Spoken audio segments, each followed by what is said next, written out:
Không chịu nằm. Bắt về. Không, Đêm nào. đêm thì nó vẫn thi thoảng nó gọi gọi.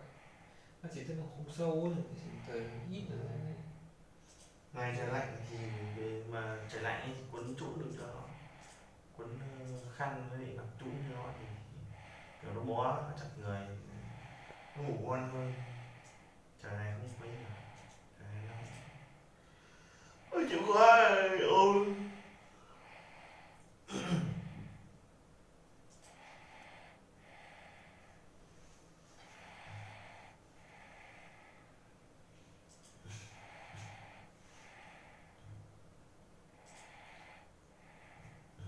Mùng mấy được tháng nhỉ? 24 này. Từ âm